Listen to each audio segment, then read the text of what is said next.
Hello दोस्तों, स्वागत है आप सभी को हमारे यूट्यूब चैनल जेपी क्लासेस पे।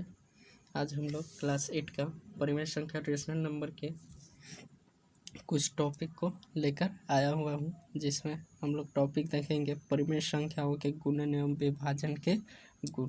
परिमेय संख्याओं के जो भी गुणन के नियम होगा, विभाजन का नियम होगा, उसके बारे में आज हम लोग चर्चा करने वाले हैं। तो सबसे पहले हम लोग देखेंगे गुणन का श्रावित गुण। गुणन का श्रावित गुण, जिसको इंग्लिश में बोला जाता है क्लोजर प्रॉपर्टी ऑफ मल्टीप्लिकेशन। चलिए देखते हैं इसका क्या होता है। पहले मैं इसका परिभाषा लिखता हूँ कि गुणन का श्रावित गुण होता क्या है।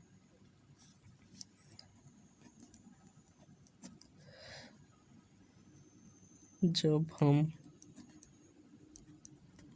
पहले मैं जल्दी से परिभाषा लिख लेता हूँ, उसके तो हम लिख चुके हैं। अब समझाते हैं गुणन का श्रावित गुण होता क्या है। जब हम दो परिमेय संख्याओं को गुणा करते हैं तो हमेशा एक परिमेय संख्या ही प्राप्त होता है। जब दो परिमेय संख्याओं को हम गुणा करते हैं तो हमेशा क्या होता है, एक परिमेय संख्या प्राप्त होता है। इसलिए हम कह सकते हैं कि परिमेय संख्या क्या है, गुणन के अंतर्गत श्रावित होते हैं। अर्थार्थ में इसको हम क्या लिख सकते हैं, अर्थार्थ देखते हैं। अर्थार्थ में यह क्या लिख सकते हैं, अर्थात हम कह सकते हैं कि किन्हीं दो परिमेय संख्याओं a/b तथा c/d के लिए a/b गुने c/d भी क्या है, एक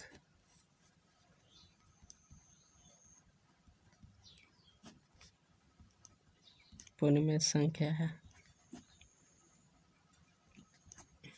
एक परिमेय संख्या है। इसको एग्जाम्पल के थ्रू समझते हैं। जैसे मान लिए a/b बराबर ले लिए 2/3, दूसरा c/d बराबर ले लिए 5/7।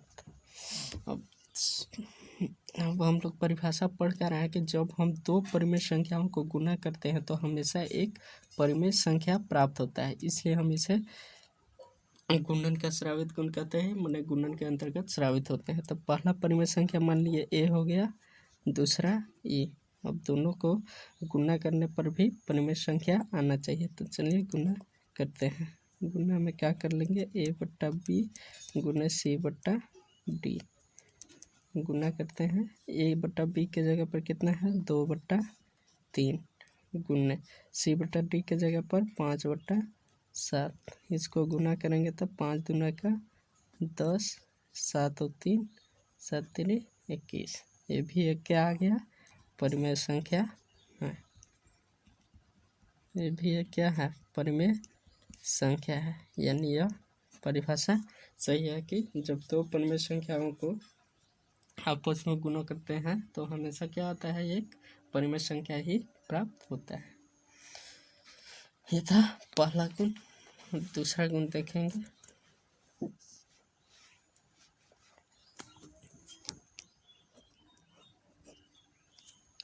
दूसरा में हम लिख देखेंगे भाग के अंतर्गत। पहला देखें गुणा के अंतर्गत, दूसरा देखेंगे भाग के अंतर्गत। जैसे दूसरा में क्या हम लोग देखेंगे कि भाग के अंतर्गत श्रावित गुण होता है या नहीं, क्लोजर प्रॉपर्टी अंडर डिवीजन। तो इसका परिभाषा देखेंगे कि जब दो परिमेय संख्याओं को विभाजित किया जाता है तो भागफल एक परिमेय संख्या ही प्राप्त होती है। जैसे 3/7 को भाग दिए 5/2 से, तो भाग के नियम क्या है कि गुणा में बदल देते। 3/7 इसको 2/5, तो ये भी एक क्या है, परिमेय संख्या है। तो ये कंडीशन तो सही है, इसमें एक और कंडीशन देखना पड़ेगा। चलिए हम एक और कंडीशन देखते हैं। चलिए भाग के अंतर्गत स्रावित के हम दूसरा कंडीशन देखेंगे। दूसरा कंडीशन क्या बोल रहा है कि जब किसी परिमेय संख्या को 0 से विभाजित किया जाता है तो परिणाम अपरिभाषित मिलता है। इस तरह यह एक परिमेय संख्या नहीं है। जैसे किसी परिमेय संख्या को 0 से जब भी विभाजित करेंगे, एग्जाम्पल देखते हैं। जैसे परिमेय संख्या मान लेते हैं 2/3 ले लिए, इसको 0 से भाग देंगे तो 0 से कितना बार पहाड़ा पड़े, 0 का पहाड़ा होता ही नहीं है, यानी यह निर्धारित नहीं है, अपरिभाषित है। 0 से किसी भी संख्या में भाग नहीं जाता है, अपरिभाषित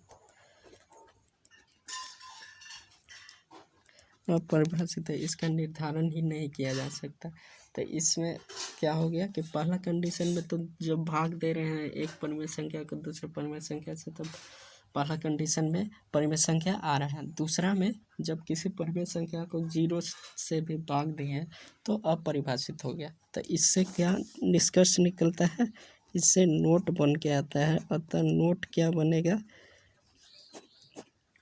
इससे नोट यह समझ में आता है कि परिमेय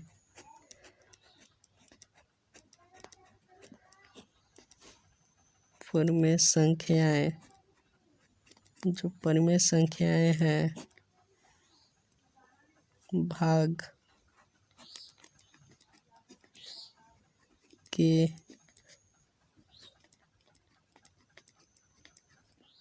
अंतर्गत स्रावित नहीं होते हैं। गुणा के अंतर्गत स्रावित था, लेकिन भाग के अंतर्गत स्रावित नहीं है। क्यों नहीं है? क्योंकि पहला कंडीशन में कि जब भाग दे रहे हैं तो परिमेय संख्या आ रहा है, लेकिन दूसरा कंडीशन में जब 0 से हम भाग दिए तो परिमेय संख्या नहीं प्राप्त होता है। 0 से भाग देने पर परिमेय संख्या प्राप्त नहीं होता है। अर्थात इसको क्या कह सकते हैं कि परिमेय संख्या भाग के अंतर्गत स्रावित नहीं होते हैं। अर्थार्थ में भी देखेंगे, इसका अर्थार्थ देख लेते हैं। अर्थार्थ क्या निकल के आ रहा है कि किन्हीं दो परिमेय संख्याओं, किन्हीं दो परिमेय संख्या मान लेते हैं a/b तथा c/d है। d के लिए सूत्र क्या बन जाएगा,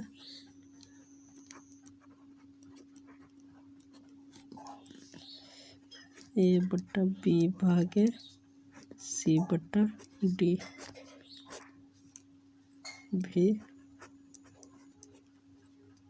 भी एक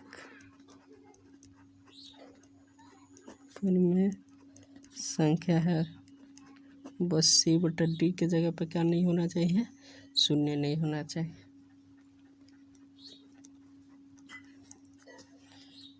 इसमें क्या हो जाएगा, जहाँ c/d not equal to 0, c/d के जगह पे 0 नहीं होना चाहिए।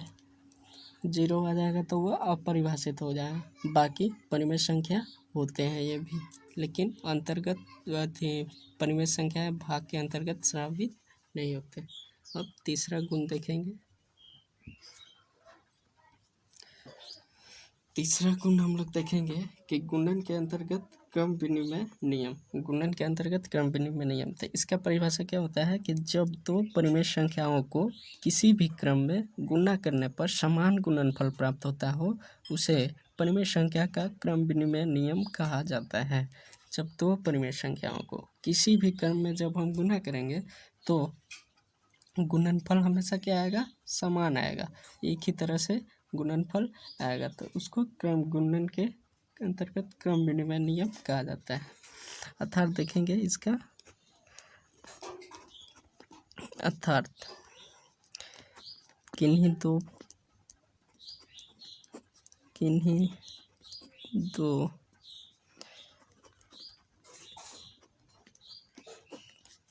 परिमेय संख्याओं a/b तथा c/d के लिए डी के लिए क्या हो जाएगा, ए बट्टा बी गुने सी बट्टा डी बराबर सी बट्टा डी गुने ए बट्टा बी। ये हो जाएगा इसका सूत्र। एग्जाम्पल में देख लेंगे। एग्जाम्पल में जैसे ले लिए ए बट्टा बी बराबर ले लिए 2/3 और सी बट्टा डी बराबर ले लिए 4/2। तो इसका सूत्र क्या बोल रहा है कि ए बट्टा बी गुने सी बट्टा डी या सी बट्टा डी गुने ए बट्टा बी। इस पे बैठा दें, ए बट्टा बी के जगह पर 2/3, सी बट्टा डी के जगह पर 4/2 बराबर सी बट्टा डी के जगह पे 4/2, ए बट्टा बी के जगह पर 2/3 गुना करेंगे। 4 दूना 8, 3 दूना 6, इधर भी 4 दूना 8, 3 दूना 6, यानी दोनों कर क्या आ गया, समान आ गया। दोनों कर क्या है, समान है। तो इसका परिभाषा क्या बोल रहा है कि तब जो परिमेय संख्याओं के किसी भी क्रम में ए प्लस बी, ए गुने बी करें या बी गुने ए करेंगे तो हमेशा समान आएगा। तो वो क्या कहलाता है, गुणन के अंतर्गत क्रम विनिमय नियम कहलाता है। अगला अब आगे नियम देखते हैं। चौथा नियम है भाग के अंतर्गत क्रम विनिमय होता है या नहीं। भाग के अंतर्गत क्रम विनिमय नियम, तो इसका परिभाषा देखेंगे कि परिमेय संख्याओं को क्रम बदलकर यानी क्रम बदलकर भाग देने पर समान भागफल प्राप्त नहीं होता है। परिमेय संख्याओं के भाग के अंतर्गत क्रम बदलने पर, क्रम बदलकर अगर हम भाग देंगे तो समान भागफल प्राप्त नहीं होगा। इसलिए परिमेय संख्याओं का भाग का क्रम विनिमय नहीं होता है। अर्थात किन्हीं दो परिमेय संख्याओं के लिए क्रम विनिमय नियम का सूत्र होगा तो ए बट्टा बी भागे सी बट्टा डी नॉट इक्वल टू सी बट्टा डी भागे ए बट्टा बी। अगर क्रम बदल देंगे तो दोनों तरफ बराबर नहीं आएगा। जैसे एग्जाम्पल के तरफ देख लेते हैं। इधर ले लिए ए बट्टा बी के जगह पर ले लिए 2/3 भागा सी बट्टा डी के जगह पर ले लिए 6/4। उसी प्रकार यहाँ पे 6/4 भागे ए बट्टा बी के जगह पर 2/3। इसको सोल्व करेंगे तो दोनों तरफ समान नहीं आएगा। 2/3 हो गया, भागा को गुना में बदलेंगे तो 4 ऊपर 6 नीचे आ जाएगा। फिर यहाँ पे है 6/4, इसको भी बदलेंगे तो 3 ऊपर 2 नीचे आ जाएगा। इसको करते हैं 2 और 4 को गुना करेंगे तो 4 दूना 8, 6 तिया 18। इधर देखेंगे 6 तिया 18, 4 दूना 8। दोनों तरफ समान नहीं आया, यानी दोनों तरफ बराबर नहीं है, समान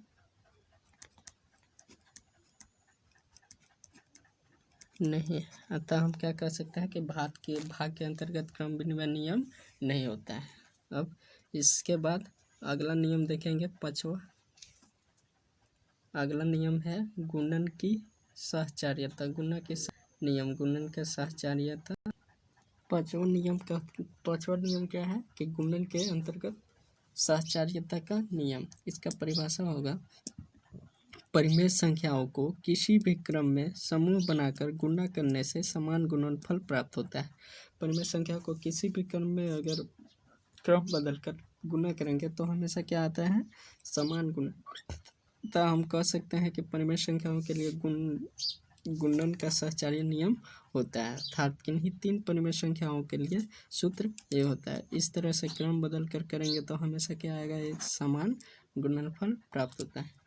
चलिए इसके बाद आगे का गुणधर्म देख लेते हैं। लास्ट है आगे का गुणधर्म, नहीं लास्ट नहीं है, 1-2 गुणधर्म और है। चलिए आगे देखते हैं।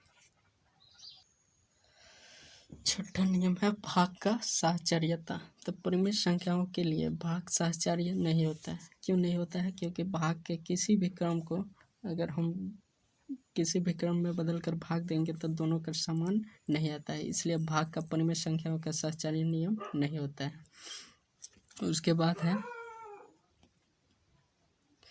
उसके बाद है गुणात्मक तत्सम। जब किसी परिमेय संख्या को 1 से गुना करते हैं तो हम उसी परिमेय संख्या को गुणनफल के रूप में पाते हैं। जब किसी भी परिमेय संख्या को 1 से गुना करेंगे तो वही संख्या हमें प्राप्त होता है। इस प्रकार हम कह सकते हैं कि एक परिमेय संख्याओं के लिए क्या है, गुणात्मक है। किसी परिमेय संख्या ए बी के लिए ए बी गुने 1 करेंगे तब भी ए बी आएगा, या 1 गुने ए बी करेंगे तब भी ए बी आएगा। यानी गुणोत्तरसमक परिमेय संख्याओं के लिए क्या होता है, 1 होता है। फिर है अगला गुणात्मक प्रतिलोम व्युत्क्रम या व्युत्क्रम। तो जब दो परिमेय संख्याओं को गुना किया जाता है और यदि उनका गुणनफल गुणात्मक तत्समक 1 के बराबर होता है तो प्रत्येक परिमेय संख्या दूसरे परिमेय संख्या का गुणात्मक प्रतिलोम या व्युत्क्रम होता है। जैसे a बटा b, b बटा a को गुना करेंगे तो 1 के बराबर आएगा, तो b बटा a गुने ये भी इतना के बराबर आएगा। क्यों होगा, क्योंकि b बटा a जो है a बटा b का व्युत्क्रम कहा जाता है। b बटा a को a का व्युत्क्रम माना जाता है। चलिए आज का वीडियो यहीं तक, और मेरे चैनल को सब्सक्राइब करें, लोगों तक पहुँचाएं। Bye bye.